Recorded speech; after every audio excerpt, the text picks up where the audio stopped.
I'd like to call to order the regular council meeting for Tuesday, March 25th, 2025.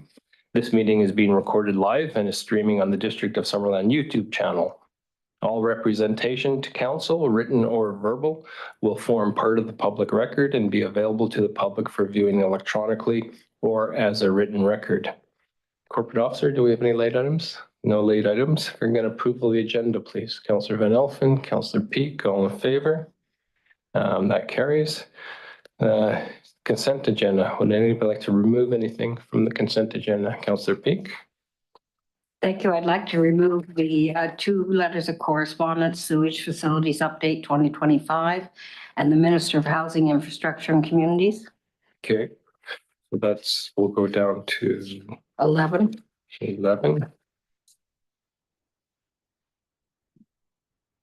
Anyone else? Councillor Patton. If I may, Your Worship, A under the sewage facilities update.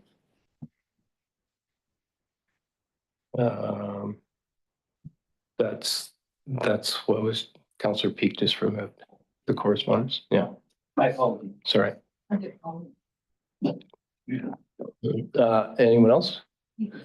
Okay, there was a couple other letters that came late. Everyone's aware of that. If I get a approval of the consent agenda as amended, Councillor Van Elfen, Councillor Peak, all in favor, that carries. And we'll go straight to my report. So first, thank you to Deputy Mayor Traynor for chairing last council meeting as I zoomed in. I'd also like to say congratulations to the community of Okanagan Falls who voted in favor of incorporation in a referendum held on Saturday. With the referendum complete, the process shifts from the regional district to the province, who will organize an election for mayor and council later this year. Okanagan Falls will incorporate as a district municipality, which means that Summerland will no longer be the only district municipality in the South Okanagan. So it'll be nice to have some company there. Councillor Barkwell and I attended the regular RDS board meeting on March 20th, where Lisa Scott from the Okanagan and Similkameen Invasive Species Society provided a summary of the group's 2024 activities throughout the region. The group treated 29 different species of invasive plants, with Himalayan balsam and puncture vine being two of the highest priorities. Ms. Scott said it was probably too late to completely eradicate puncture vine from the Oliver and Osoyoos areas, but she was hopeful eradication was still possible here in Summerland. The RDS board also received an update from the regional district on the regional district's plans to install water meters to all properties where it supplies water, and discuss the rationale for installing pit meters at or near the property line of each property as opposed to meters inside homes. The RDS provides water to 3,500 properties with systems such as Sun Valley with fewer than 30 connections, to the Okanagan Falls system that has more than 1,400 connections.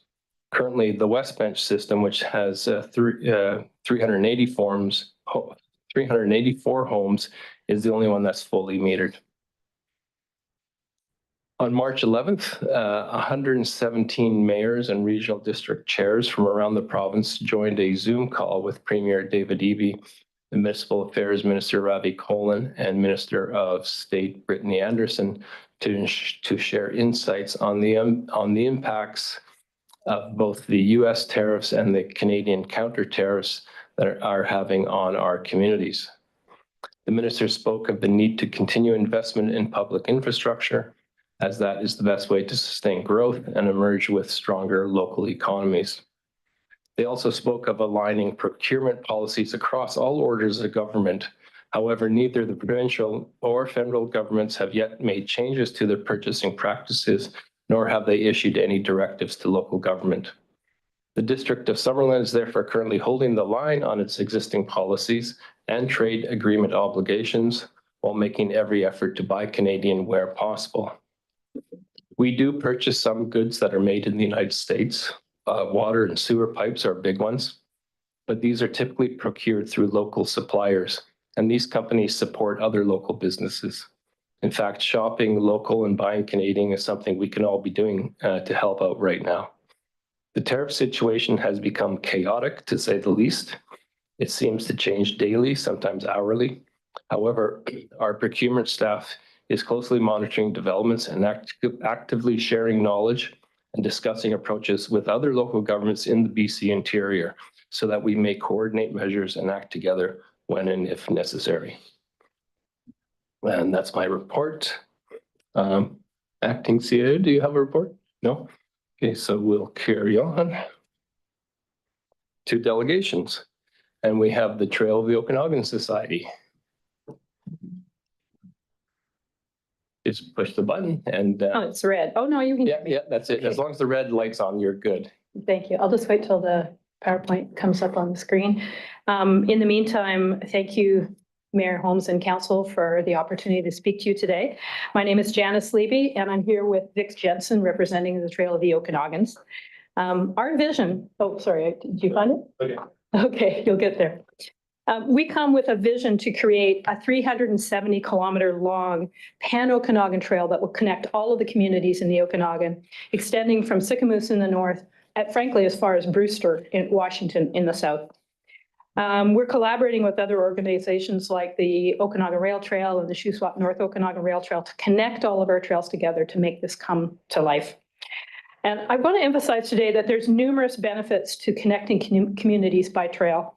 Research has shown that people are much more likely to ride if they have safe routes that will not only give them enough distance to have fun and recreate, but also to connect them to places that they want to go. Linking trails to our downtown business districts actually achieves one of these goals. And that's one of the things that we want to do, is connect every community to our downtowns. Moreover, it boosts our local economies. Studies indicate that cyclists tend to spend more money in smaller towns compared to drivers, which is important, specifically in a tourist economy. Trails also enhance community health. They align with your sustainability objectives. They promote our tourism industry. And it's important to note that cycling actually extends our key tourism season 2 months either side of summer, and that's borne out with what they found in the Okanagan Rail Trail in the communities north of us. So I think, there's been a lot of success to demonstrate why this is a good idea just by the Okanagan Rail Trail, and we're going to welcome another 50 kilometers of trail soon with the Shuswap North Okanagan Rail Trail. So maybe the title of the slide should actually be, where did we figure out where, how do we figure out where this trail should be? We spent over a year researching all of the active transportation plans of every community, the official community plans, to understand where the communities wanted and planned for trails to go. We identified areas where there were gaps and figured out links that would connect them. And where there were communities that didn't actually have an active transportation plan, we went to the councils directly and advocated for the necessary work. And as a result, we have outlined a feasible singular trail that made up of over 100 sections, roughly 100 sections between West Kelowna and the border. Currently, 75% of this already exists in some form, and we're seeing the gaps being filled bit by bit every year. So some of our recent work and wins, in the interest of time, I'm not going to discuss all of these because I want to focus on the piece in Peachland that's under construction now, because it has some relevance to the work that you're undergoing in Summerland. But I think it's important to know that there's West Kelowna is looking at upgrading Calamari Park. Peachland I'm going to talk about in detail. Obviously, you're going through a process of updating all kinds of documents that are important to this process. The PIB is looking at a number of potential pieces, particularly the section of trail and upgrade along Skaha Lake, and we're pursuing things further south. So there's a lot of activity that's going on, and we're starting to see real results like this one in Peachland. So this trail was actually identified by a trails group in West Kelowna over 20 years ago, around, 25, I guess, because it was in the year 2000. It's a really difficult piece of trail to build. It has to be built precisely within a very narrow highway easement because the rest of it is private land. And the topography, as you know, is incredibly steep. The biggest problem was technical problem was we had to find out a way how we could engineer it so that Modi would give us a permit. And they wanted it built to their highway standards, which is a big ask for a trail. I would say the first 2 decades of that were conversations back and forth about how that might be possible. In the end, our trails groups raised enough funds to hire a geotechnical engineer who worked with Modi to finally come up with a solution that they would accept and give us a permit. In parallel with that, we knew that we'd have to find funding because Peachland doesn't have the money to build an expensive trail like this on their own. So we knew that in order to qualify for grant funding from the federal government and from the province, we had to have an active transportation. You had to identify that that piece of trail existed within the existing active transportation plan. But at the time, Peachland didn't have that. So at the same time as we were trying to figure out how to build it, we were talking to Peachland, encouraging them, advocating for them to get grant funding to create their active transportation plan, which they did. And then we spent a year with them, working with them on that. And after that, we also assisted in writing the grant proposals to the federal government and the province so that they could secure the funding. Obviously, Peachland has to ante up a piece of that, but I'd say 2/3 generally for these trails is covered by other governments if you have the trails in your active transportation plan. So that's a key thing to know. So the long and short of it is, this is what the trail looks like as of a month ago. They've done more work since then. We expect it'll take about another couple of months to finish it, and it will be open this summer, creating the first connection between Peachland and West Kelowna ever. So we're really thrilled about that. And it's built to active transportation standards that BC has set the guidelines for. So the other thing that we do is we spend a lot of time protecting trail routes when they haven't been built. So for example, you're all very well aware that last summer, the whole issue of the Garnet Valley gravel pit and its impact on Garnet Valley Road. Last year, we, in conjunction with Destination Summerland, organized an awareness ride for Garnet Valley Road. As you know, it's a beautiful area for cycling and hiking, and frankly, it's the only possible route to connect Summerland to Peachland. So we work to raise awareness because we know that the number of trucks that they're projecting to put on that narrow road will preclude it from being a safe place for people to, frankly, walk or cycle. So it's very important to us, and we very much appreciate Summerland's position on the Garnet Valley pit, and we appreciate that. Thank you. So the other thing we did at Summerland last year was that we participated in the public engagement processes for the Downtown Neighborhood Action Plan and also the OCP review. And we made comments relative to the route for the Trail of the Okanagan as it went through Summerland itself. As a result, there were a number of comments from the public and elsewhere, and we have adjusted our mapping to coincide with the final route that is illustrated in the Downtown Neighborhood Action Plan. On your desk is a copy of the latest Trail of the Okanagan's route, and we understand that the next step for the District of Summerland is for the Cycling, Sidewalk, and Transportation Master Plan to be updated to match that of the Downtown Neighborhood Action Plan. So we're here today to make one request. While the Downtown Neighborhood Action Plan is a great document, it covered just a section of Summerland. It doesn't include the whole community. So our ask is, because the Trail of the Okanagan route extends from Antler Saddle to the Trestle, we feel that it's crucial for any opportunities for funding and to protect that route long term. Frankly, even if you're having conversations with this Garnet Valley Road to say that this route is now in your plans, we feel that it's very important that the entire route from Antler Saddle to the Trestle is included in the Cycling and Sidewalks Master Plan and potentially OCP. We respectfully make this request to safeguard the route for the future.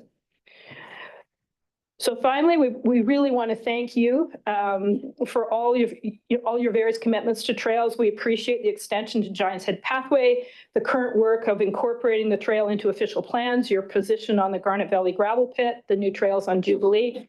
And if we can be of assistance in any way, you've heard some of the ways in which we've helped communities establish trails, please just reach out to us and we'll be very happy to help. Thank you. Okay, thank you very much. We'll just ask council if they have any questions, if that's okay. Yeah. Councillor Trainer.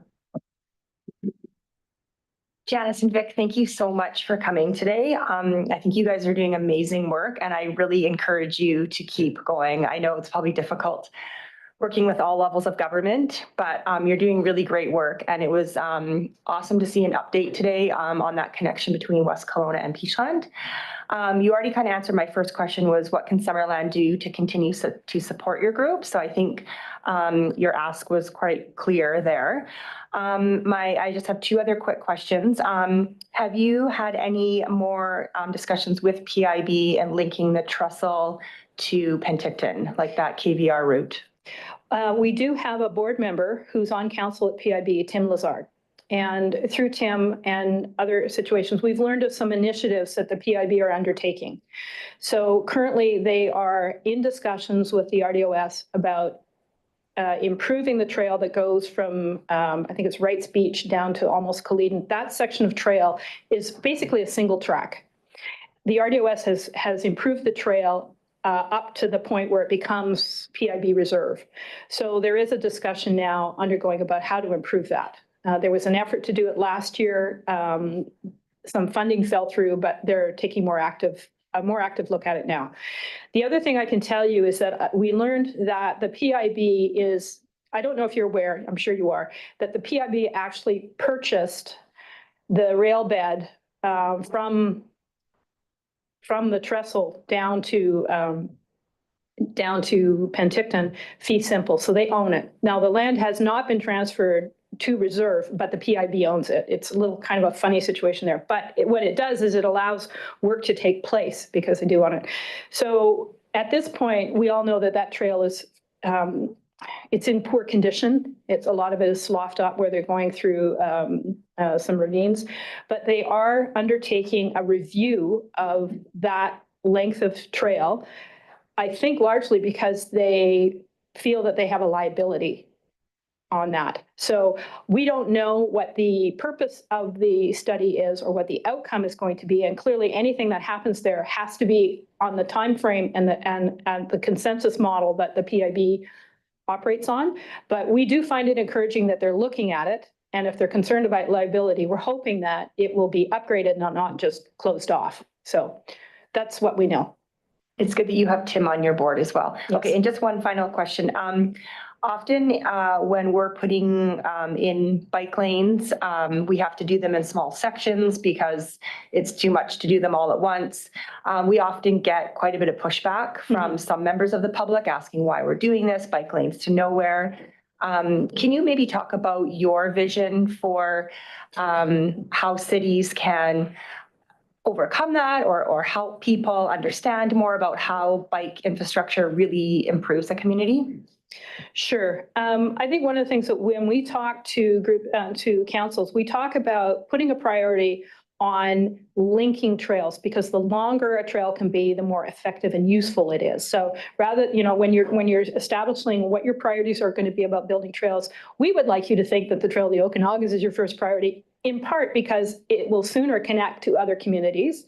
It connects to your downtown, and it will actually has the best benefit of trying to connect as much of your community onto those trails as possible. And then you can create feeder lines off of that create a whole network. So I think one of the things that's really important is perhaps publishing the full network plan in an easy place on your website so you can point people to it. I think that makes a big difference.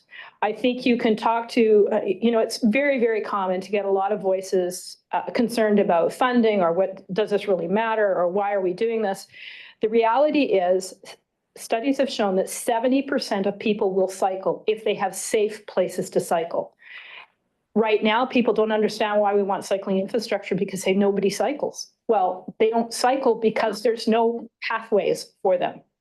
So it's one of these chicken and an egg things. You really have to build the pieces and connect them and give them places where they want to go, which is why we would emphasize creating probably in your downtown first, create places where people can get to downtown, cycle through and extend north and south.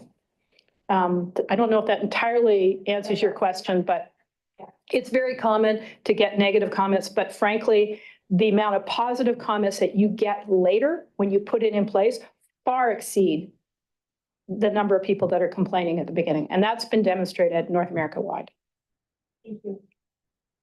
Could you also speak, thanks to the situation, the status of the trail between here and Peachland, between our municipal boundaries, further work has to be done? Right. Well, we as a group, as our society has a strategy of working from north to south and south to north. And the reason for that is some of the most difficult pieces are frankly on the PIB and at Vessel Lake. So we're thinking the same advice. We have to connect bigger pieces, get people cycling on them, and then there will be a bigger movement for people to understand the importance of making those connections. So we're focused on getting West Kelowna fully through Peachland. We'll be able to get to downtown pretty much. We can, right now, if you're a mountain biker, you can get up Thorn Road and up the Fur Brigade Trail. So one of the next, in the next couple of years, I think we're going to start to take a closer look at getting the Fur Brigade upgraded. It, there is a road there. I'm hoping that through building some good collaboration with the PIB that we can have it, because they have a lot of say about what happens on the Fur Brigade. There's ungulate breeding grounds there and some other things. We're hoping that we can say, you know what, if we close the trail during those periods, which are largely in the winter, and open it the other times, maybe that will get us across some of those pieces that are causing an issue. There's also a lot of recreational, what am I trying to say, ATVs that use that route, and we're trying to find an alternate so we're not putting them on the same place. There are some other roads up there, and the other one is hunting. I don't feel comfortable, frankly, going up there when I see all these people on ATVs with rifles and walking and cycling up there. It just doesn't make me feel safe. But that is the plan. Those are kind of the hurdles that we have to get past. But that is our plan. But we're focusing on making the connections from north to south, and then the Fur Brigade will be the next piece, which is why we're also concerned about Garnet Valley Road, because obviously that's the way that you connect into that. Okay, so what can we be doing to help with that piece? I think a couple of things. I think you can make connections into the PIB and say that, how much you're looking forward to the trail coming through Summerland. It would be a great opportunity for them to connect and come directly into Summerland. Maybe not so much discussing what they're doing on their land, but saying we're going to extend it to this point so your people will have an easy way to get here. I think maybe talking to them about just, your awareness about the Fur Brigade Trail, and you'd like to understand what their thoughts are about that. And I think, frankly, building your trails to those extremities so that that pathway exists, because you will get people in Summerland going from end to end. That's a really nice long trail, but being able to connect and start to see people coming. I don't personally think this will ever be at this end of the world. It won't be as busy as the Okanagan Rail Trail, at least from the bridge to the top of the Fur Brigade, because of the topography, but you will be seeing people. I think trying to get a connection from Summerland to Penticton is probably the strongest, because it's an easy route and there's a lot of desire to go between those two communities. So. Thank you. Anyone else? Councillor Peak. Janice, I want to thank you for your very clear presentation. It's great. And it's good to see Vic here. I was on the board a number of years ago, and I thoroughly believe in the vision and the opportunity to extend it and to keep that discussion going. It's always been difficult to collaborate with the PIB, but we will continue to do that kind of discussion, because we realize both for our own district and for such things as the trail, it's really important. And they look after the land well. We would like to collaborate to make that a greater opportunity. But I'm really pleased that the work the Trail of the Okanagan is still going is amazing. Thank you very, very much. Thank you. And I would also suggest that one way to talk to the PIB about trails is to go to Tim Lazard. Okay, thank you. We have Councillor Betts online.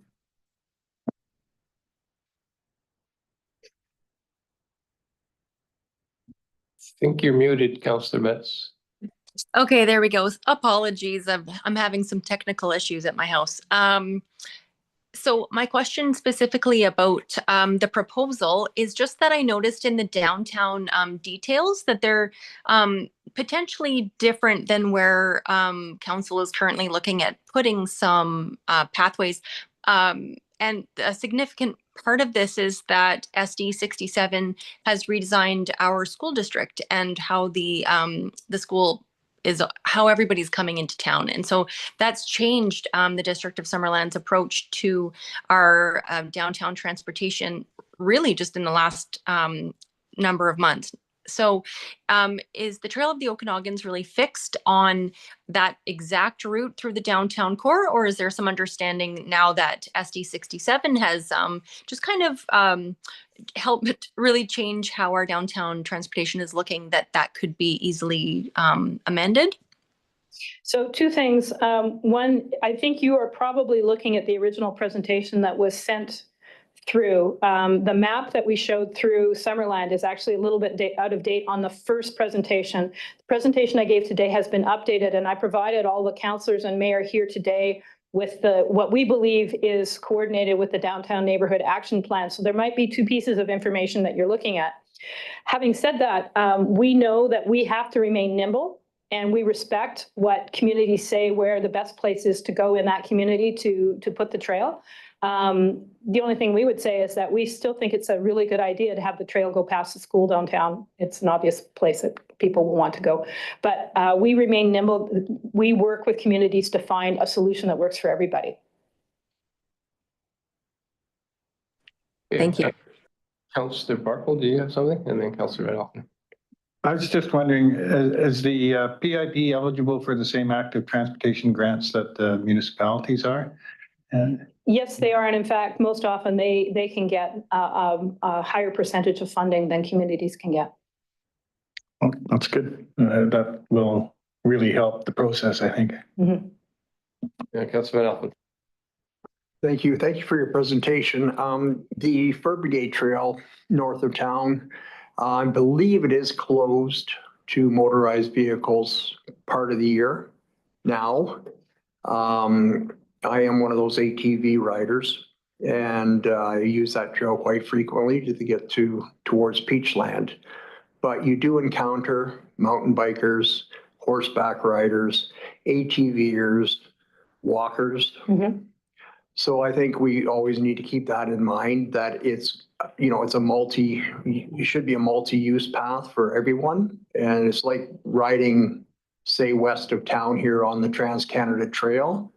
It's amazing how many times you'll run into mountain bikers or horseback riders. And I just think common courtesy needs to prevail on these trails so everybody can enjoy it. And I appreciate the work you're doing. Thank you. Yes, we would completely agree. We are, the only thing I would say is that ATVs is more of a difficulty. We welcome cyclists, mountain bikers, e-bikes, walkers, frankly, cross-country skiers, and there have been horses in certain areas.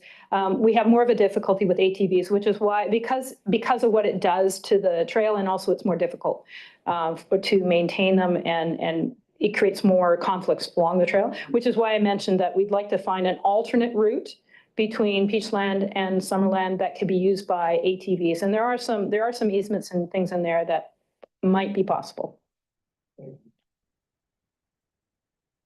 I wanted to ask you your view. You mentioned the trail that's between West Kelowna and Peachland's being built now has to be built to MOTI highway standards. We're very familiar with the MOTI highway standards for the whole attempt to build the trail between here and Penticton along the highway some years back. And basically, I think it was those highway standards that killed the whole project because of the expense that it is. Whereas when we look at, the trail between Lower Town and Trail Creek, we think that works. Why can't we just have that? So I'd like to get your take on these MOTI highway standards and how important are they? And secondly, do you think has your group completely dismissed the highway connecting Summerland and Penticton along the highway, or is that still on the table? A few years ago, we raised funds and had a separate study done to take a look if we couldn't find a less expensive way of building that trail from the end of where it currently ends down into Penticton. And there were a couple things. One, the imposition of putting in the barriers took away any additional space that we had to get a 3-meter wide trail in there. So that was the biggest thing. We had hoped that maybe we could get support through fisheries, through saying, well, can we remediate the lakeshore in a way that brings in more fishes or different species? Because right now it's just, it was built for the highway, I don't know, 50, 60, 100 years ago, I'm not sure, but it's not the original shoreline. So maybe they would look at that. But in fact, what we found was the biologist said, we actually don't want to encourage birds and other reptilian things because they'll just all get killed on the highways, which I suppose is true. It was disappointing to us. It was also still very expensive. Frankly, if you go to other continents, you can see very expensive trails that are built on piles along edges of lakeshore. I just don't know that Canada has the appetite for spending that kind of money on infrastructure like that. I mean, physically, can it be done? Absolutely. To be honest, I think we would prefer, if we could, to get along the old rail bed because it's stunning landscape up there. You're not beside a highway. It's where people want to be. They want to be in these bucolic pastoral settings wherever they can, away from the heavy traffic. We will take the path of least resistance to answer your question. And neither of those are going to be easy wins. But that's why we're very encouraged that at least the PIB has a program now to take a look at the trail and figure out what they need to either fix it or what they're going to do with it. Yeah, it's difficult because certainly, for recreation and tourism, you want the railway for commuters.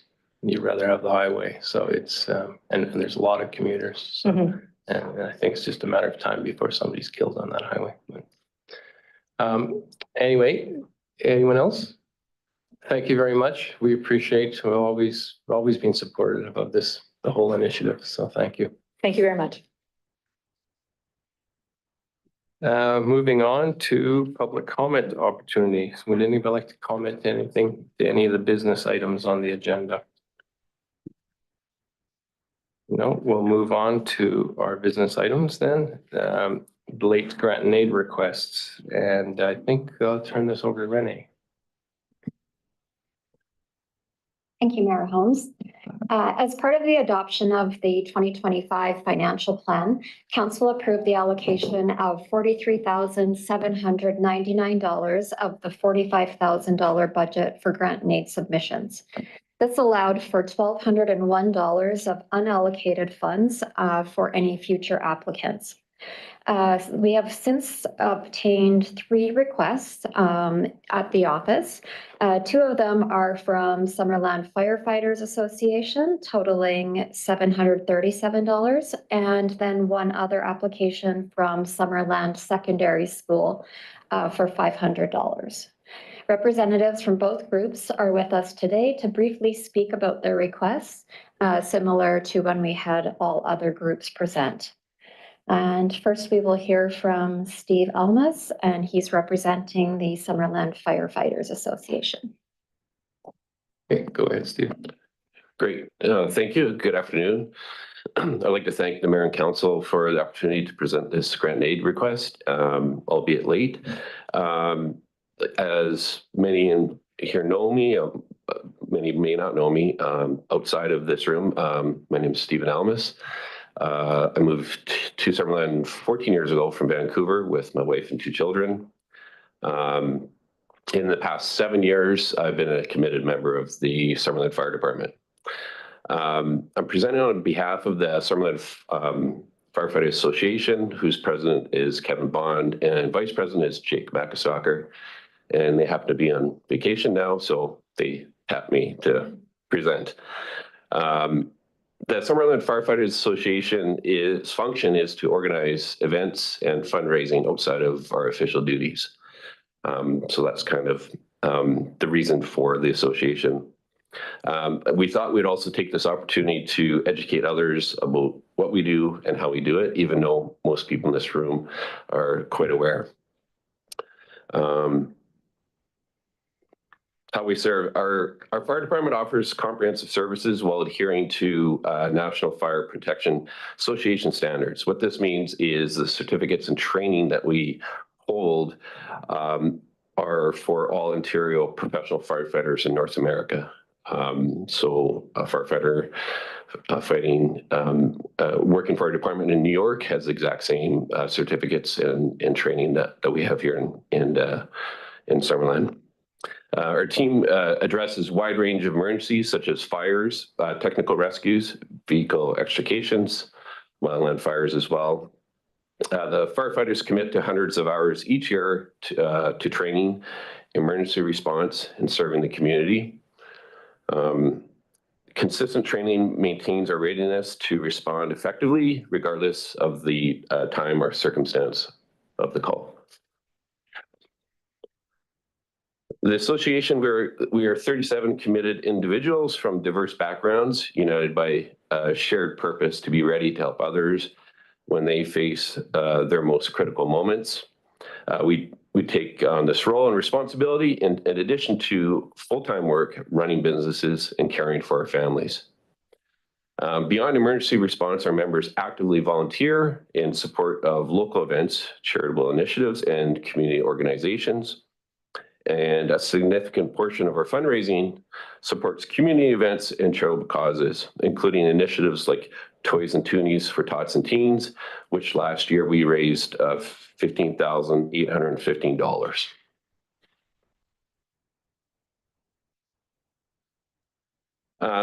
We have two events that we book the banquet room from the district for. One is the Children's Christmas Party. And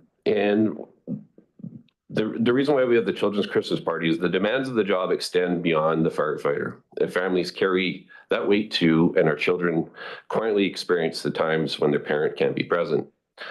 They miss bedtime routines, weekend plans, meaningful family moments, and sometimes wake to find their parent gone, called out in the night. Our annual Children's Christmas Party is our way of giving back to the youngest members of our fire family. A small thank you for their patience and support they show all year. We're lucky every year that Santa arrives on a fire truck, bringing magic, laughter, and joyful moments to the children. Here's a couple photos from that from last year.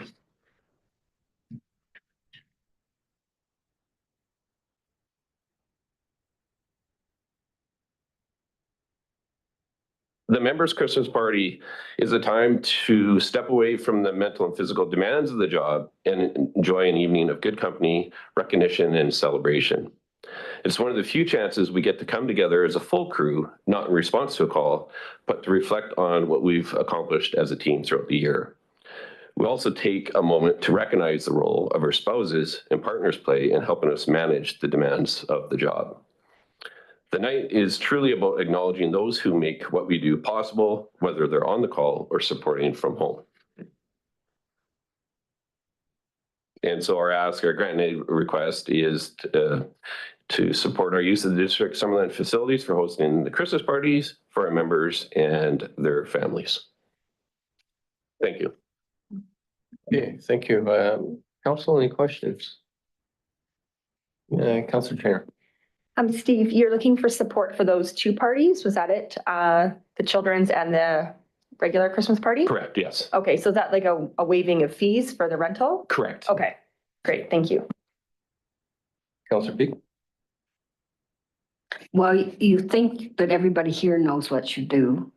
I think it's very great for those that will view this after the fact. They'll better understand the kind of sacrifices, but the wonderful independence of having a volunteer fire department. So thank you very much for your service.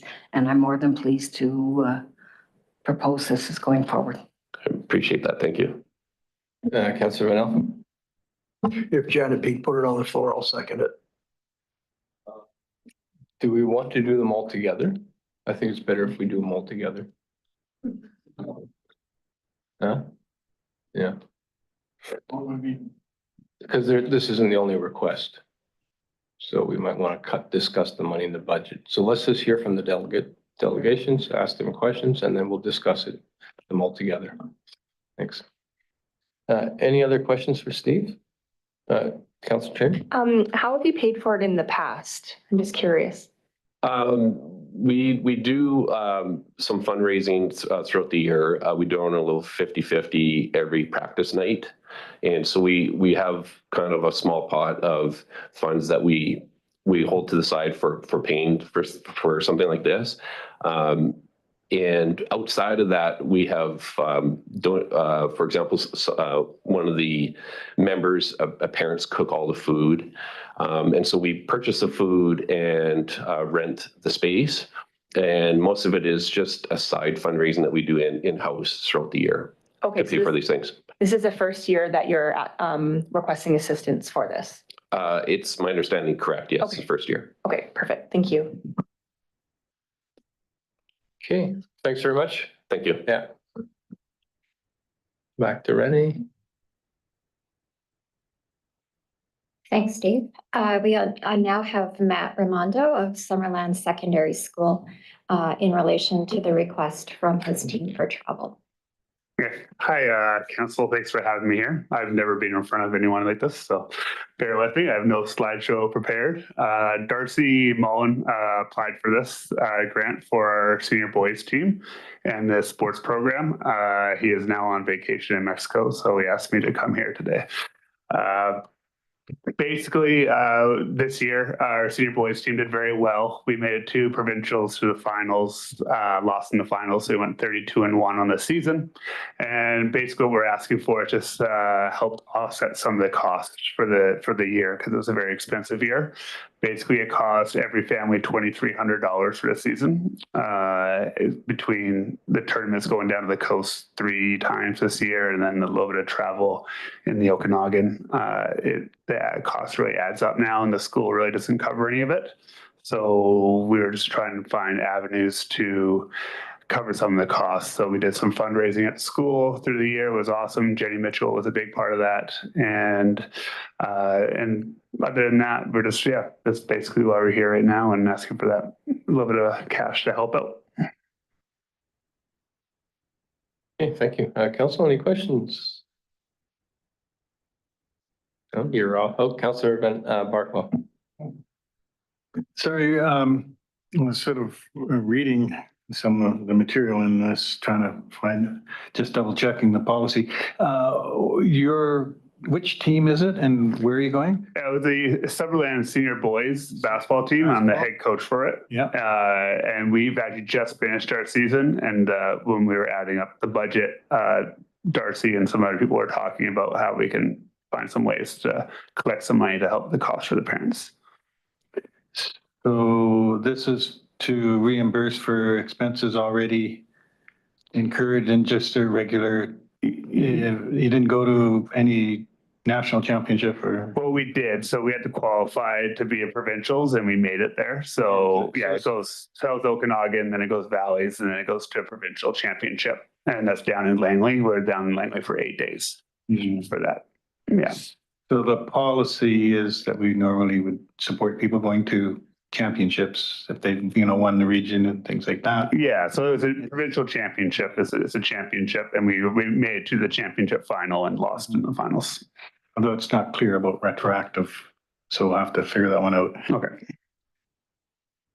Council Chair. First of all, congratulations on making it as far as you did. You guys barely lost to Pacific Academy, was it? Correct. Yeah. Yeah. Congratulations. Yeah. That's pretty big. That was a fun year. Yeah, I think it was the first time Summerland's been to the provincial finals ever in the history there. And then we've been there the last 4 years to provincials, which is, I think, before I moved here, it was 21 years since they've made it to provincials. So, yeah. Yeah, no, that's very cool. So congratulations for that. So basically now you're tallying up all of the expenses. Correct. And do the parents put money out front or do you send them an invoice or are they invoiced? So at the start of the year, they paid $1,500 because that was kind of going to guarantee us to the Valleys. And then we made provincials, we were going to post the remainder of the cost afterwards, which is now, I think, about to go up for them. Yeah. Thank you. So, Councillor Melton. Thank you and congratulations. Have you approached School District 67 Board of Trustees? I believe Jenny and Darcy and Kevin Lodemeyer all have. Okay. Yeah. And they're still, you're still. Oh, sorry. Yeah. So I don't know what the result of that was. Apologize, but usually it's a no. Okay. Guess that's it. Thank you very much. Thanks. Okay, so now we'll, someone wants to discuss, put on table, ask question. Just a question for Renee. Why wouldn't, for the firefighters, why wouldn't that come out of the fire department budget? It seems directly related to the fire department. I mean, we could have staff parties, right? Christmas party for all staff. Yeah, thank you for the question, Mayor Holmes. I think that it doesn't because it is the auxiliary. So we don't have a budget specific for the auxiliary. I mean, that is something that could be considered for future, but it hasn't been that way in the past. So those extra things for the auxiliary have always been separate and apart. Can we discuss a budget for next year, maybe? Okay, Council, how would you like to, Councillor Peak? Well, I really think that the senior boys have done a wonderful opportunity for the school and themselves to have actually gotten to the championships. I know that my grandson was interested when the game was going on, and I think with school spirit, with the new gym they have, they're just feeling a sense of great renewal, and to have the opportunity to be down there is a really, really big thing. I think it would be a shame not to give them the grant that is available, and I don't really care whether it's retroactive or not. Okay, would you like to put a motion on the table then? Shall I put the motion for both these funds then forward? Okay. Do we have that on the screen, please? And the amounts would be.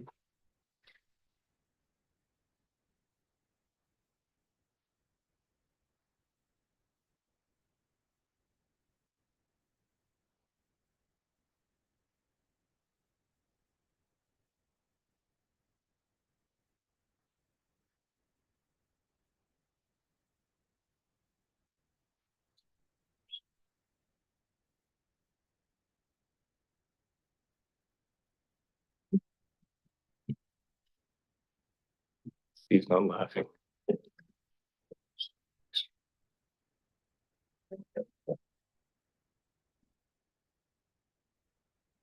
That's on the floor. Do I have a seconder, please? Councillor Patton. Any further discussion? I guess the only issue I kind of have, and I mean, I'll vote in favor, but is, traditionally, we don't fund school sports. We leave it to the schools to fund school sports, and we fund community sports. And I understand the difficulty the school board has, but we have a lot of difficulty as well. And people pay school taxes to go to schools, and they pay municipal taxes for the community. And there's always been that division, and it's one more kind of offloading in a way. So, but that's today's reality. Councillor Van Alphen and Councillor Trainer. I appreciate your comments, Mr. Mayor, and I have to agree with you. I will support this also, but I think we need to have a discussion next year in budget when it comes to grant and aids on what our criteria should be, or do we need to refine our criteria? Because I have to agree with you, I mean, I understand minor hockey and different outside sports, but this is a school function. So I will support it at this time, but I think it's a discussion we need to have in the future. Thank you. Councillor Trainer. Yeah, I agree. But I think in this case, I mean, we, like Councillor Peak said, we have a brand new gym and we're just kind of rolling on school spirit and a renewed enthusiasm right now. And the fact that the team did so well, I want them to know that they have the support of their hometown. And so if you could tell them that can give them congratulations, and this is kind of our offering, well done, do it again next year. That's kind of how I look at it. So in this case, for me, it's kind of a one-off, and I'm proud to help them. Okay, Randy? I just wanted to add, I know you mentioned that we typically don't help the school, but just so you're aware, it was in 2022, we had 3 late requests from various sports teams, and one of them was Summerland Secondary School. We had $1,000 of unallocated funds, and council approved that we split that $1,000 between the 3 groups. So Summerland Secondary received in that year a 1/3 share, $333 to support the basketball team. Thank you. Councilor Marshall? Yeah, the policy, and we've done this a number of times, is for participation in a regional, provincial, or national or international championship, a maximum of $500 per team or individual. It doesn't sort of speak to whether it has a school organized team or a minor hockey or minor baseball sort of a team. So, we are following that portion of the policy anyway. I don't feel like we're doing anything too unusual. Okay, I'll call the question. All in favor? And none opposed, that carries. Councilor Betts, I presume you're. Yep, I'm in favor. Thank you. Okay, thanks. So that carries, none opposed. Moving on to holiday special events, free bus fare. And that's Odessa, please. Good afternoon, Mayor and Council. So my presentation today is for 2 items for consideration by Council. The first to consider offering free transit for all riders outside of the current Summerland Free Fare program for Earth Day on April 22nd, 2025, Youth Week between May 1st and 7th, and Seniors Week between June 7th and the 13th. In coordination with the City of Penticton, who's also offering similar free fare offerings in their local routes. And the second item for consideration is that Council approve annual free fare service on Route 30 during the Youth Week, Seniors Week, and Earth Day. So historically, the District of Summerland has provided free fare offerings during Youth Week and Seniors Week, previously in 2022 and 2023. We have not provided for Earth Day, though. This would be a first for us, and staff are recommending that we include this due to the consistent Earth Week activities that we provide throughout the week and during that particular day. And this would be a great opportunity to provide residents outside of Summerland access to those services and events going on, as they often will go between communities to check those events out. Further to that, with Youth Week and Seniors Week, because of the historical precedents that District of Summerland has provided free fare, staff are also recommending that we continue that for 2025. In addition to that, staff are also recommending that that Council consider annual approval for this to reduce staff administration, to come back each year requesting each year for these free fare offerings. And again, that would include Youth Week, Seniors Week, and Earth Day on April 22nd. This would align with previous approvals provided by Council. It'll help reduce administrative costs in coming back each year for these requests. And it would also align with our community energy and emissions reduction plan for free fare service on Earth Day and other community events throughout the year. And it also supports increased ridership on Route 30, which is one of the goals for the free fare program initiated by Council.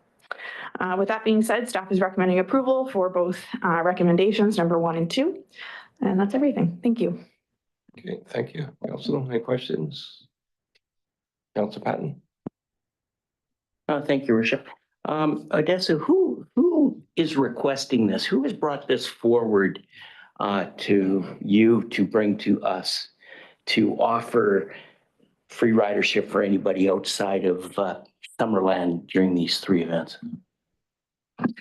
Through the chair to Councillor Patton. So in previous years, it's been through BC Transit. They come back each year to see if the District of Summerland would like to participate in the free fare offerings, as the City of Penticton offers it every year. And they ask if the District of Summerland would like to align with that because our Route 30 connects to the downtown in Penticton, which then in turn connects with the local routes in the City of Penticton as well.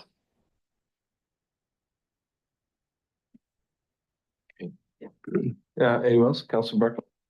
So we've really expanded Earth Day to Earth Week, right? And so I don't know, is there any, I guess my question is to Odessa, would there be any point in extending this to Earth Week? Through the chair to Councillor Barkwell, it's definitely not a bad idea. I haven't done it for Earth Week simply because it was intended to align with the provisions of free fare for Earth Day, specifically on April 22nd. But yes, there is an entire week of events, including our Earth Day planting on April 27th, which does bring out quite a number of the community in Summerland and would likely bring out additional folks from the adjacent area to come out. So staff would not be opposed to seeing the entire week provided, but I will leave that to council's consideration.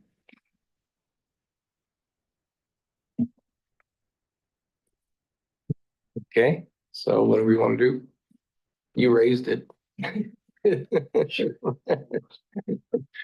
Odessa?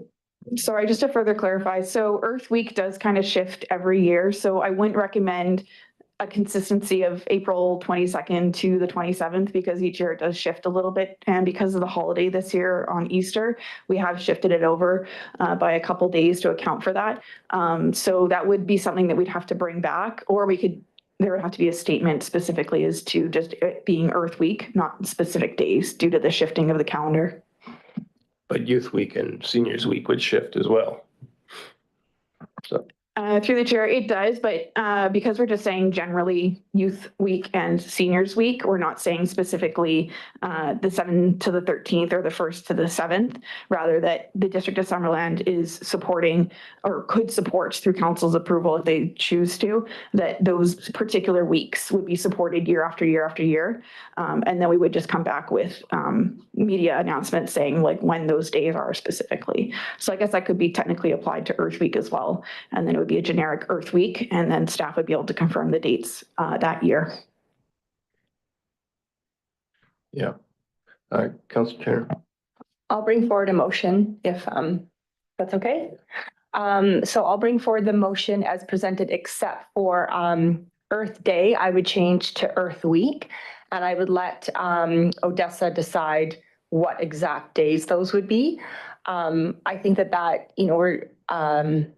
it's hard for everybody to celebrate on Earth Day all the time. But like you said, there are activities usually on either side of that. And so that gives families or whoever an opportunity to ride the bus that week and enjoy Earth Day activities, celebrate getting out of their car. It's a bit more flexibility, and it makes sense. It's only 7 days. So I would leave that up to you for the specific days, but I would put forward, bring forward the resolution presented with that little tweak of a week. Does that work, corporate officer? Yeah. Okay. Do I have a seconder for that? Councilor Barkwell. Any further discussion? Councilor Peak. I think we're doing enough. I don't really feel the need to do this in particular. So I think that what we do with Route 30 is something that really supports our community. I don't think that this is necessary, and I'm going to vote against it. Okay, Councilor Patton. Thank you, Worship. I agree wholly with Councillor Peak. I think charity starts at home. We've already done what we have to do for our own citizens. Once the City of Penticton gets on board and they offer free transportation in Penticton, then maybe I could look at it from a different lens. But right now, I think that we work with our own citizens, and anybody else wanting to come to Summerland can pay the fee to get here. Councilor Malcolm. Thank you. I have to agree with my cohorts across the table. BC Transit wants to offer this. BC Transit can fly out, or, it's very kind of them to come with this recommendation and suggestion. Maybe they should buck up. I think we've done our share with free transfer from Route 30 to Penticton. Just to clarify, for Youth Week and Seniors Week, it's just youth who have the free fare and seniors who have the free fare in those weeks? Or is everybody? To the mayor, so it would be just for youth and just for those seniors 55 plus. So let's see here. It's anyone between the ages of 12 and 18. So 12 to it's about 13 to 17 is youth. 12 and under is already provided free across BC Transit, and 18 plus is adult fares, so they would already be covered either under free fare or through the other fare options. So there are specific age groups there. Yeah, Councillor Markle? Yeah, I'm glad that Councillor Traynor sort of pointed out the fact that there's activities all week and families hopefully make it easier to attend the events in Summerland. I think it aligns well with the concept of Earth Week, and from the number of people I see on the buses, it's not going to affect our revenues very much. After all, our fares that we collect are a minuscule amount of the total cost of operating the buses. Most of it's paid by the province, and we contribute some. But so I don't really feel. I think it's I think it's more of a token gesture than any big demand on the district. I'll be supporting it. Yeah, thank you. Councillor Betts? Thank you, Mr. Mayor. Yeah, I'm more in alignment with Councillors Peak and Patton on this one. I feel that our general commitment to transit in our community by providing free transit to all Summerland residents, I feel like we can stand behind that as an Earth Week or a general affordability kind of commitment. And so for me, I'm comfortable financially with that commitment, whether it's token or not. I feel like it's primarily Summerland residents who are using this service, and I'm comfortable leaving it at that. Thank you. Councillor Fair? I see where my fellow councillors are coming from, but really, I don't think that we're not talking about a large number of people. We're talking about a very small number of people, like over 3 weeks spread out throughout the year. And like Councillor Barkwell said, I think it's the gesture that speaks to it, that we support seniors, we support youth, we support Earth Week. And I get that we're already providing free transit for everybody, but this just extends it to a few more people who may decide to come up to Summerland as a result and spend money and hang out for the day. So I don't see this as a big deal, so I'm going to support it. Yeah, I think personally, I think it's kind of mean voting against this. I think it's a gesture. It's a way to attract people from Penticton because they can ride the bus there in Penticton free those weeks, and they can connect and come into Summerland to check it out.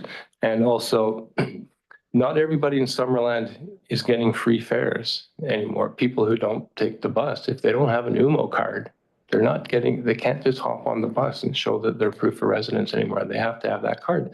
And regular bus riders won't have that card. So this is an opportunity for them to maybe try out the bus and check it out. So I don't see any possible harm that can come out of supporting this at all. Sorry? Adrian, Councillor Betts. Oh, Councillor Betts. Oh, pardon me, my hand, I just didn't put it back down. I'm good. Okay, I'll call the question. All in favor? And all opposed? Councillor Betts? I'm opposed. Okay, so the motion is defeated.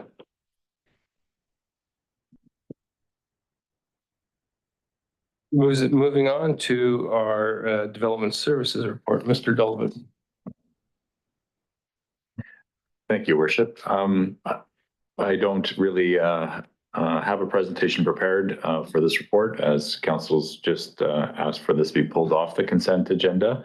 But I am more than happy to take any questions that council may have on our February activities in my report. Thank you.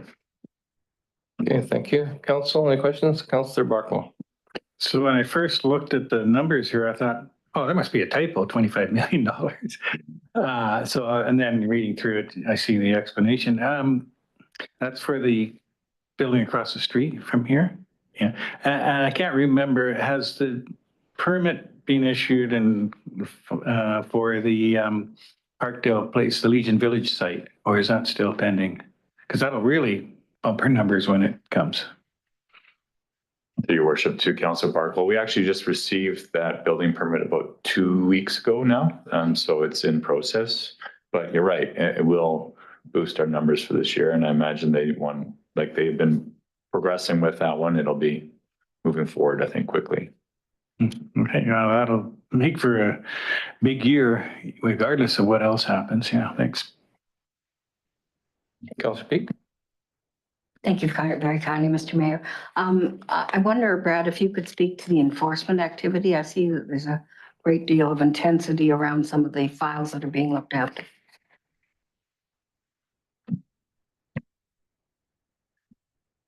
Yeah, thank you, Councillor Peak, through the chair.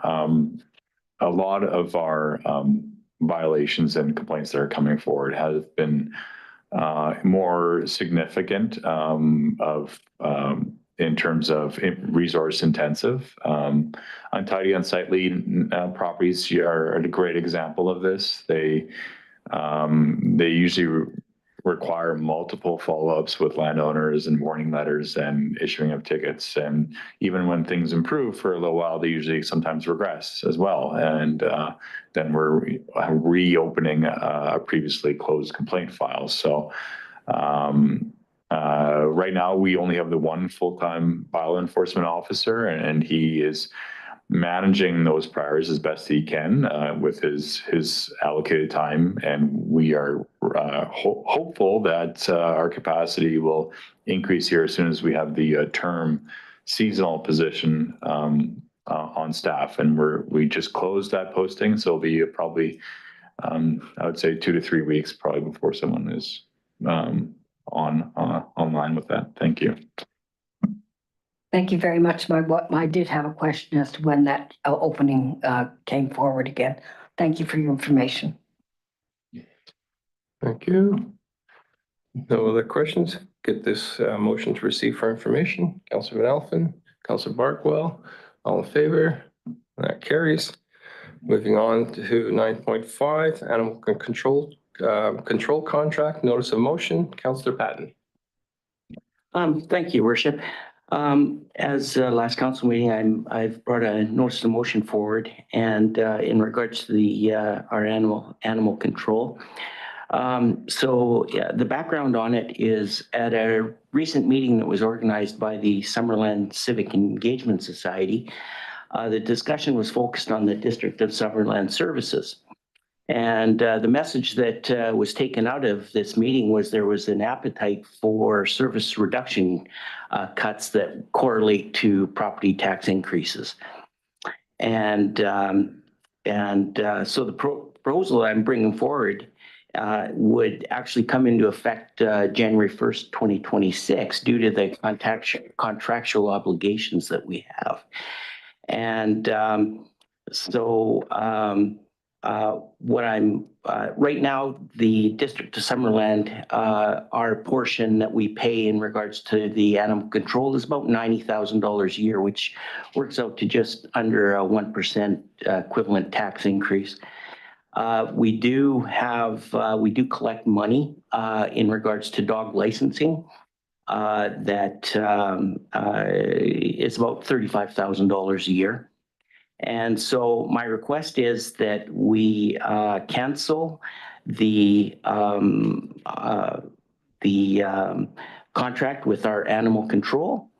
And because we don't have the animal control, that we stop taking business licenses for dogs, which will, in 2026, would save us about a 0.5% increase over the course of a perceived tax increase. So that was my ask. Okay, thank you. Council, any questions for Councillor Patton? Councillor Barkle. Yeah, I certainly agree that we should be reviewing this whole dog control issue. The contract is a lot of money for a little activity, especially when it's based out of Penticton, because the response times are not good. And I could support moving something in-house to have someone who's, I suppose there has to be a qualification in order to be able to provide that service, or else we just simply don't have that service. But it's always been deemed necessary. And there's always been dog licenses in Summerland since at least 1910. Because I've got a 1910 dog tag. Yeah. I'm amazed that dogs needed to be licensed back then, and when there was like 6 people in Summerland. But anyhow, it does demonstrate that there's always a need. So I wonder if there's a compromise somewhere in this proposal to review and to come back with some sort of amendment in our enforcement process that maybe has a cost that is commensurate with the amount that we collect in fees. You know, no more. We're not spending more. Maybe if we have to pay a bit more for somebody with the training to be a dog person, I'll say. You know, and I don't know how to otherwise I'd have to vote against the motion, yet I'm for the concept. So how do we do that? Okay, Councillor Van Alphen. Thank you, Mr. Mayor. I appreciate Councillor Patton bringing this forward. You know, any way of looking at cutting taxes to some degree, I can definitely support. We've had this discussion before about bringing in internally. Part of that would be a dog pound. We'd need a facility to house the dogs. It's not just the cost of the person. It would be the infrastructure to house and stuff. And that's why we kept going external, you know, because the cost. To be honest with you, from what I've been seeing lately, Facebook does a better job than the dog control people do. How many posts I've seen on Facebook recently, dog at large. And then next thing you know, oh, thank you so much for holding my dog. You know, like I don't think it's a necessity, and I would support Councillor Patton's motion. Councillor Peak. Thank you, Mr. Mayor. I too support the concept of reducing our taxes where possible, and I find $90,000 and the full contract for this particular business is in the neighborhood of $400,000. But if we could reduce our costs, it would be great. I understand that we have looked at it other times, and it is possible to do the pound. You pay per night if you have a dog that's taken and put away. But I do believe that there's some expectation to having responsible or having dogs that are a problem looked after in some way or by the district of Summerland. So I would uphold the idea of examining this again and allowing some feedback from our community to see how they feel about this service being offered in either this fashion or another fashion. And I'm not quite sure what the idea of just taking away that you don't have to license your dog, other than I think the responsibility of dog owners is to look after them and have them safely on your own property. And dog licenses do allow that kind of tracking on animals. So I would like to bring those fees down if possible, but I think it should be a discussion that goes to the community as well. Thank you, Councillor Barkle. Thank you. Councillor Van Alphen reminds me that there was another part to my thoughts on this that, you know, when it's come up before, and I really thank Councillor Patton for bringing it up now because, it's come up for discussion during budget time and we've always felt like, oh, well, it's too late in the year to do anything about it, to look into for staff to do the proper investigation.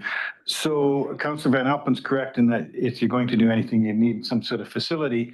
And so that would have to be negotiated by staff with maybe a local group, like maybe there could be a fee for critter aid to be on the ready to with a kennel or something or 2 spaces, and then there's sort of a mutual benefit. We're getting it local, we're getting it cheaper, and they get a contribution. And I agree with Councillor Peak that it's not really a dog license fee or a dog business license fee, is because my dog's not but it's a dog identification fee. If there's a stray, then you got a way of tracking it down where it belongs, and it's actually a benefit to the owners. Although chipping is becoming more common this year. Mr. Dolan? Just for council's information, just to add to the discussion, we currently have 2 contracts in place. So one is for dog control enforcement with the same contractor that the city of Penticton utilizes, which is a private business. And the other contract we have is for the kennel access only, which is a much smaller contract, about $10,000 per year. That's with the city of Penticton. So there are a couple options that we have there with the contract management moving forward with this notice of motion. So just question, Councillor Patton, but you're not envisioning bringing it in-house. You're envisioning just not having a service at all. Thank you, Worship. Well, like I say, when we went to the meeting with the Summerland Civic Engagement, it was discussions in regards to reducing taxes for as we move forward. So mine was just set on, as we move into 2026, reduction in tax. So mine was to eliminate it. And the reason for the dog licensing also is if you don't have a means as with the dog catcher, then it's pretty hard to get people to get a dog license because you have no way of enforcing them to get that dog license. So that's where that came into play. But I was my only focus in regards to this motion was tax reduction. That's where my focus is going to be for this year. And so yeah, I was to actually get rid of it totally. So I understand where you're coming from. I understand the principle, but I think we need to understand the real world consequences and a very real situation where there's a case of domestic violence. And they take the woman to a shelter. The cops come and arrest the guy. There's a dog there. What do you do with the dog? What happens if you don't have a service? If you don't have somebody to come and get it? That's a real example that happened here. So if we don't have an answer to that, it's not just dogs at large. There's other scenarios where dogs catchers are called in. I would be supportive of having like your other notice of motion, having staff report back on the implications or options. But I think until we know the actual consequences of eliminating a service altogether, then I can't really support it until I know exactly what we're getting ourselves into. Because you don't know what you don't know, right? So, Councillor Van Elfen and Barco. So then would the motion be more of we table this until staff can come back with some type of report? I would say we defeat it and have another motion, but corporate officer? Through the mayor to Councillor Van Elfen. So a motion hasn't actually been put on the floor, so council can put forward any motion. So you could do something, and I've just been trying to keep up with the conversation, but Maybe it's potentially that staff be directed to report back by, you can pick a, council may pick a date or whoever puts the motion on the floor, on the implications of canceling / removing the animal control service in its entirety. So this would direct staff to bring back a report on what that would look like and what the consequences or benefits potentially would be. It'd be a report for council to consider before making the decision. You. And I would just add to that entirety and other options. Like if maybe there'd be a couple options that we would flesh out in this report for council's consideration. Alternate options. Councillor Val, were you just speaking? Yes. Is it a follow-up to that? Okay, Councillor Markle.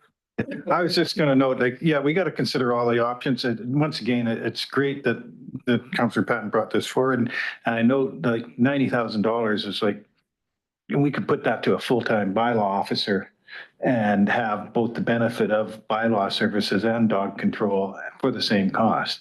So there might not be a complete reduction in expenses here, but there's alternatives that'll get us at least partway there and provide the necessary services, I think.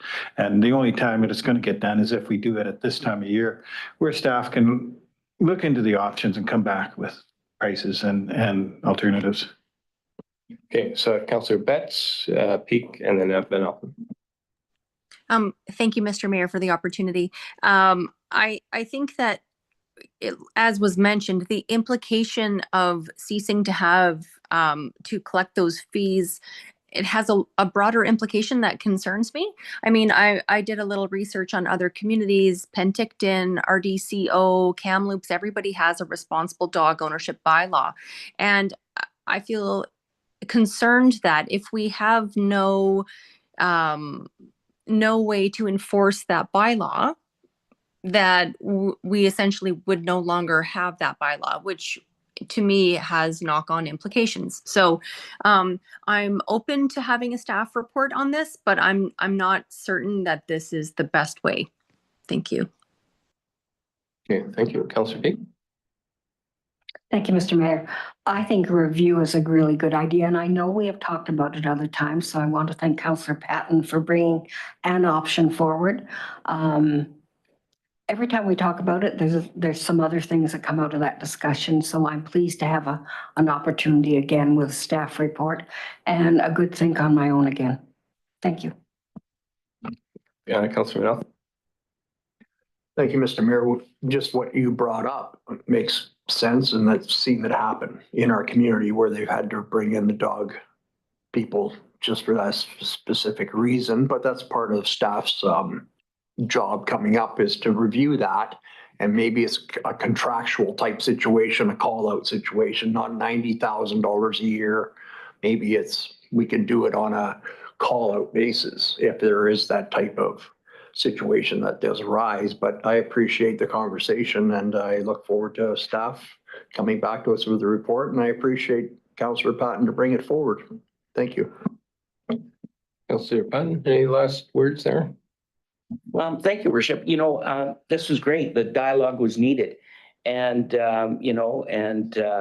I think that whatever we decide as a council is a good move to what we have right now on the ongoing. So I am good with whatever direction that yourself and my colleagues decide to take this in. Councillor Barkle. I'm gonna try and make a stab at a motion.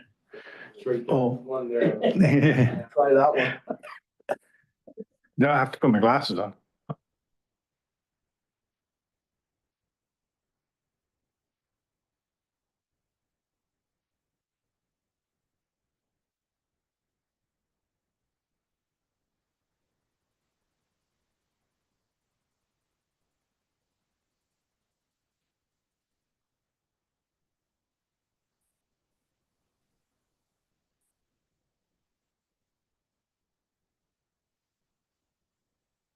Councillor Markle. I'm just wondering, I mean, it's the one in the larger font.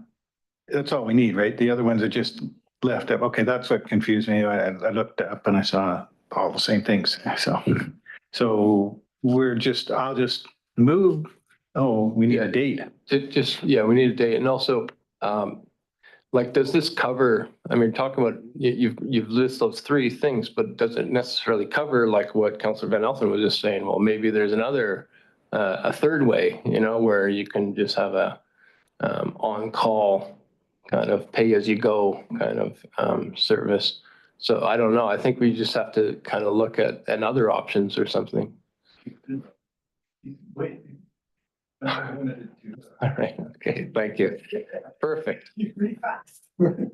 So we just needed, what's reasonable? I'll go to Mr. Donovan for with the staff load and everything like that. Yeah, open to feedback on council on this. I think because this is a probably a bigger change, and we do want to have some direction from council, I would say, as well, when we go into the 2026 budget process. I think like June would be a good time frame, like June, maybe the end of June, June 30th. That would give some runway past June 30th before we get into the full season of the budget, but also allow some time for us to look at some good options for council to report back by. Okay, June 30th, yeah. And so who wants to bring that forward? Councillor Van Elfen, second by Councillor Peak. Any further discussion? Probably should, Councillor Patton should have brought her, but anyways, it doesn't matter. Yeah, that's all right. Too late, too late. I'll call the question. All in favor? And that carries. Now the second one there, development services funding. Councillor Patton. Yes, thank you, Worship. So my second one is, I'll just pull it up.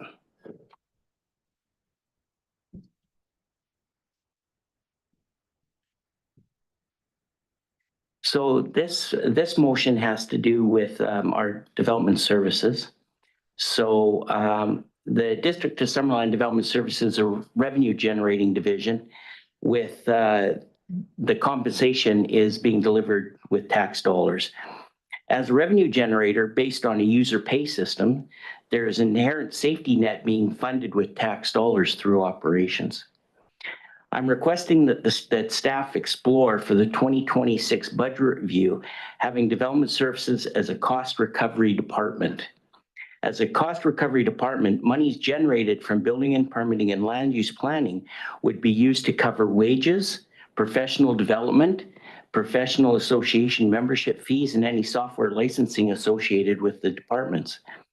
Being more reliant on customer service outcomes will provide to the end user a more transparent and efficient service delivery experience, knowing that the fees paid are for the services being requested. Cost recovery will lead to a more value-added experience, reducing red tape through a solution-oriented lens. Thank you. Okay, thank you. Council. Councillor Barkwell. There's a lot of costs and maintaining that department than what is listed here in the background. And my understanding is that and what I've seen is that the revenues from building fees and stuff vary tremendously from year to year.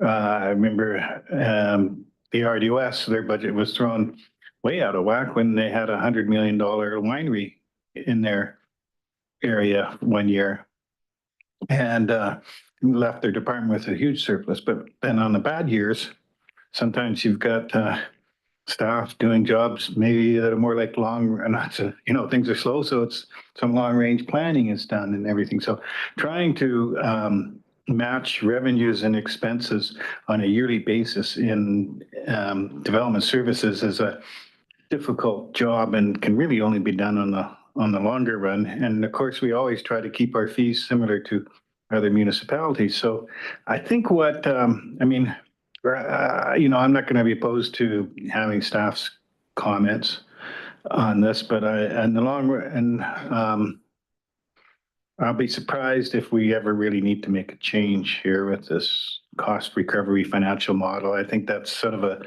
vague goal we already have. We don't, and I don't see it changing outcomes in the development services field at all, really. So, but I won't oppose it because maybe I'll learn something. Yeah, maybe it doesn't have to be on a year-to-year basis. It could be on a 5-year rolling average or something like that. So, but I guess that's what the report back would be able to tell us, that kind of stuff. Councillor Peak.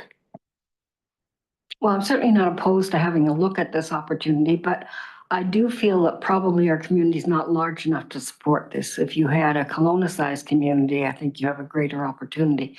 I agree with Councillor Barkwell. The fact is that there's a lot of ups and downs within the building industry, and whether financial interest rates are higher, there's tariffs going on, there are all kinds of things that can influence how many tax dollars come in with the projects that come forward. And those vagaries have no opportunity being addressed by staff being more transparent or generating the funds as best they can. It's not really up to them. It comes with the territory of whatever area you're in Canada or BC. But if there was an appetite to have a look at whether this model is used elsewhere and there's any advantageous points to it, except that it's sort of making more work at a time when maybe we don't need to. I think that our Development Services Department has a lot to do in general, so I'm not clear that doing this kind of discovery is really necessary. Councillor Betts. Thank you, Mr. Mayor. I'm feeling similarly to Councillor Peak on this one. I was trying to look into the example of Kelowna, as Councillor Patton had highlighted his experience with them earlier. And so I didn't get as far as I would have liked, but I do note that they have 1,000 employees. And I would like to know truly what kind of development cost charges are brought into their city, what kind of, building permit funds, what kind of construction amounts we're talking as a difference, where Summerland has a community of 12,000 people.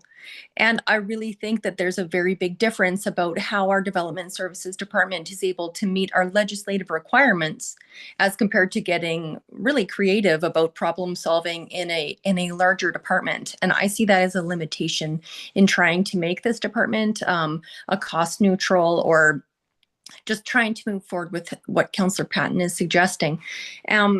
Secondly, is that when we look at the ebbs and flows of the construction dollars and values, just like was saying with inflation, tariffs, how these things change, how could we possibly function our department on a year-to-year basis without having the certainties of the staff numbers? Because sometimes this department is still required to achieve significant workloads in years when our construction new starts are quite low. For example, last year, 2024, was horribly low, so low in our statistics, but the Development Services Department had a huge lift with new legislation that was imposed upon municipalities by the provincial government.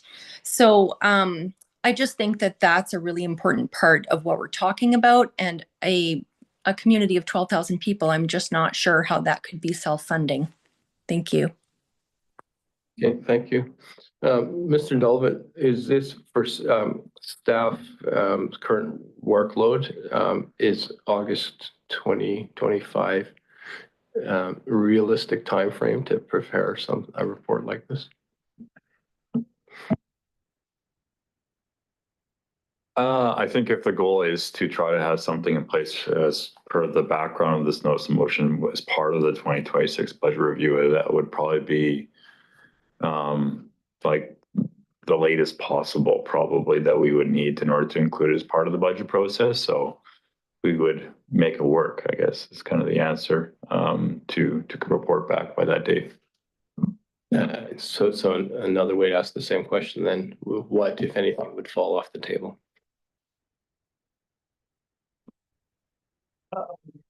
The main two, I think, strategic projects of council that our department has on our plate, which are both major projects for this year, are the official community plan update, which has kind of got steam already. We've been doing a lot of work, and then the upcoming project of the DCC bylaw review, and that we were planning to get that going probably May, June, and then rolling into the balance of 2025 and probably the early part of 2026. And,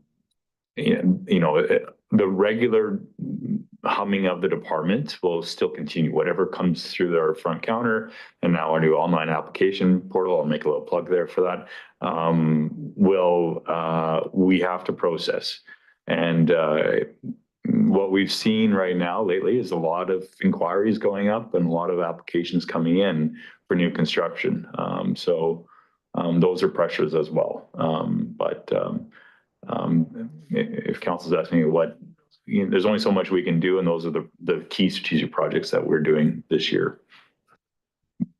So it's hard for me to see how we can move to a cost recovery financial model until the DCC review is completed and that we've made those changes to DCCs. But anyway, Councillor Parkwell. Yeah, I guess earlier I said I wouldn't oppose this because I might learn something, but after hearing the discussion, really I am going to have to oppose this. I guess that's what the discussion is for, people changing their minds, because the DCCs are so overdue and so important. And I don't want to see anything interfere with that process.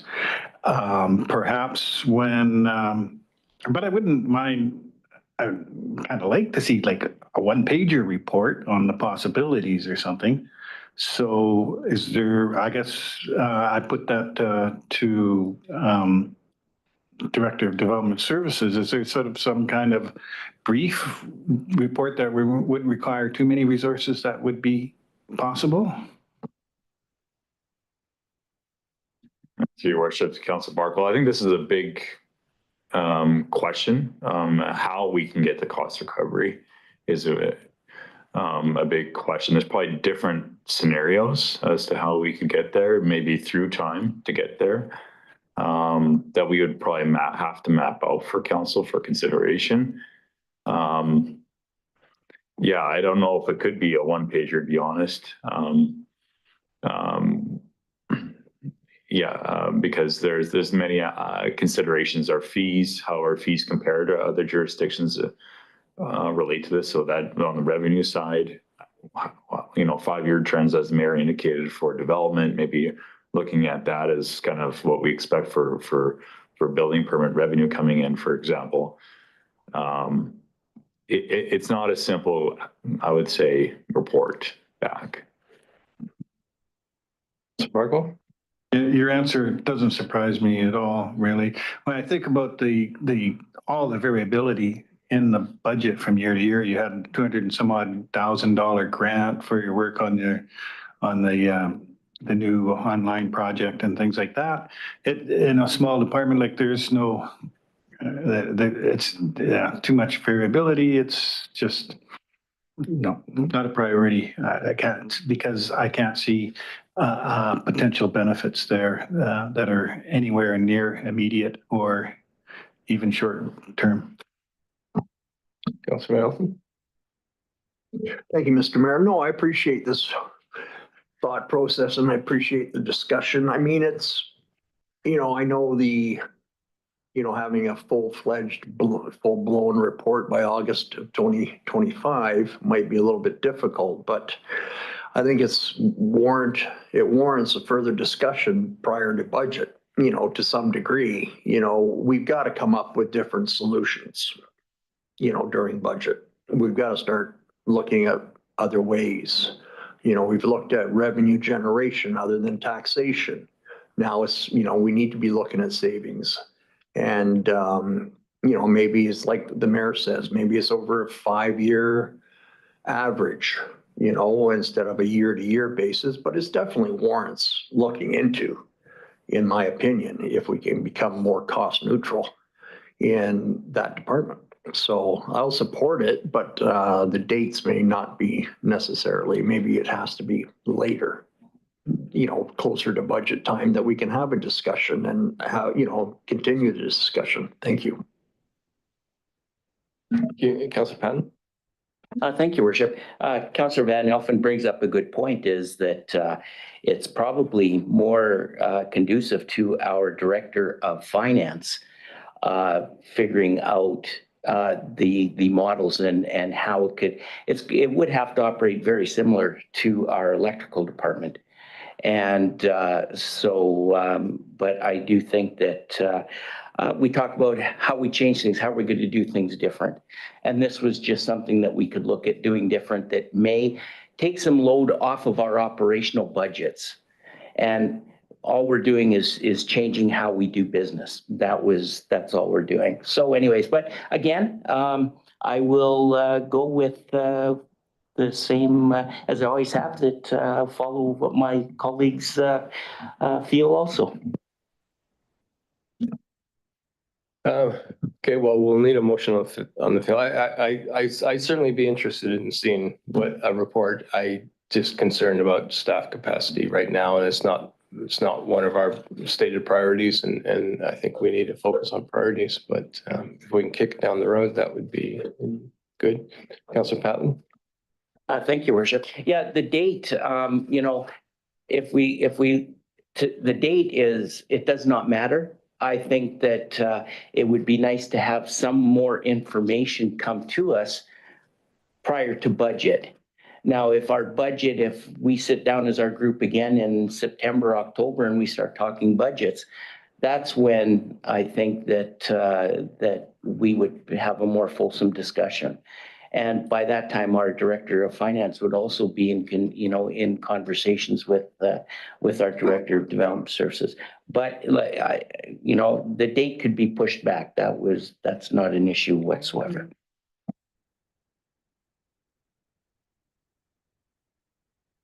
Okay, so where do we go from here? We'll need a motion of some sort. Councillor Patton? So if we're going to be looking at, I believe we'll probably be looking at going into our budgets again, going in October. And I know that I believe finance, you guys will start talking about your budgets going into June, July, starting. So what if we were to move something, say, bump it to like, I don't know, even October 1st? Which would give a good month more to come up and have our Director of Finance and Development Services co-work on it. Yeah, my view is this might be a project for next year. We got an OCP review going on. That's heavy lifting. Councillor Barco? Yeah, there's too much going on right now. It's a strategic priority sort of an option. And that's when the discussion about it should be. And even then, I sort of asked myself, what would we be doing differently from it? In what way would our revenues increase, or our services decrease, or our costs decrease from that review that we don't already look at closely every year anyway? So,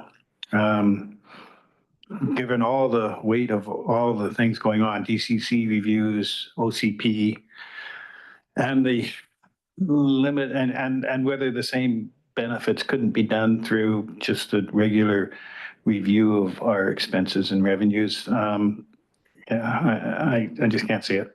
Sorry. Okay, but we still need a motion on the table.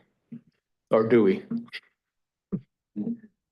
You could just do a motion to receive. Someone could bring forward that. You could bring forward the motion and defeat it. But it almost sounds like it may be a motion to receive.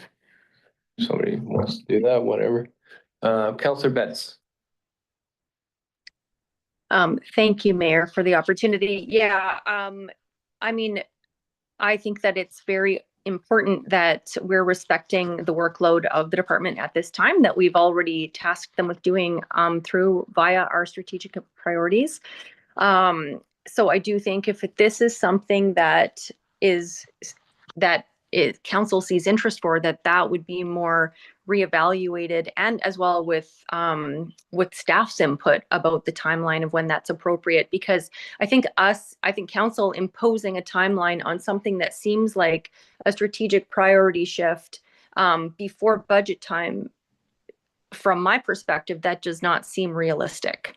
And so I would like to have just a different kind of discussion about whether or not we see this as a valuable use of our staff's time, if we can see enough savings and cost expenses and savings, moving forwards. So at this time, I'll make a motion to receive for information. Okay, thank you. Do we have a seconder? Councillor Peak. Any further discussion? I think shifting it to strategic planning is a good idea. That certainly we should be reviewing our strategic plan every year, and that's a good place for it. I'll call the question then. All in favor? And any opposed? Councillor Peak is opposed. Motion carries. Items removed from consent.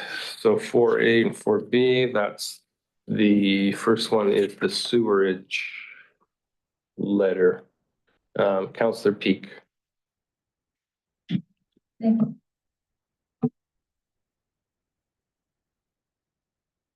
So perhaps, Councillor Patton, I'll speak to the one on the Minister of Housing, which is the opportunity for baseline funding for the South Okanagan-Similkameen Transit System, for an opportunity to have a portion of $500 million.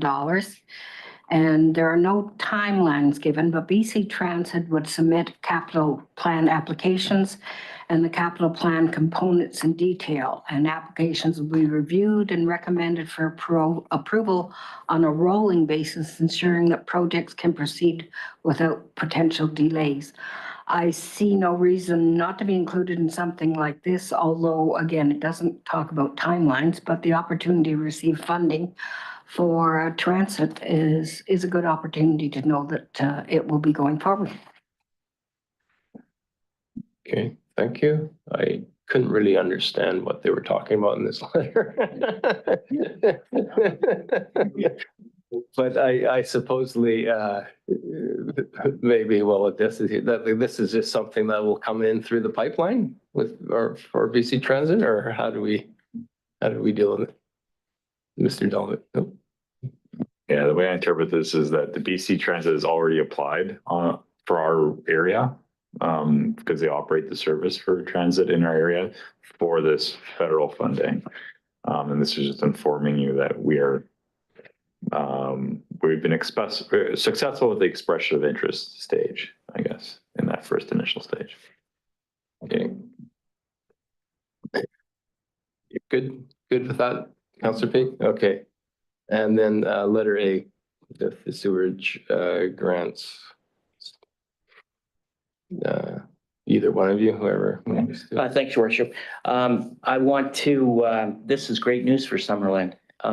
So properties that are under 1 hectare, we would not allow carriage houses to be built onto those properties because it would have affected our grant funding from the Okanagan Water Board, Basin Water Board. So this change, allowing it and not going to affect local government's eligibility for grants, is very good news for the district. And I know Mayor Holmes, that it'd be about a year ago now that you went forward with this at the Water Board. So I want to thank you for this, because we have, over the past few years, we've turned down a couple applications that have come forward for carriage houses based that they were not over 1 hectare but just under. So this was very good news for the district. Yeah, thanks. And I'm not really even sure where it came from, but it shows that they're listening to us. And it wasn't just us, it was all of the regional districts, South Okanagan. So Councillor Barkwell. Well, Isn't, I have to check with Director of Development Services, but the municipal wastewater regulations, that's what the sewage treatment plant operate under, right? So that doesn't help us with small lots. It's only the ones that are connected to a sewer system already. And if you're not in an area that is serviced by our municipal collection system, well, you still can't do it, or with, yeah.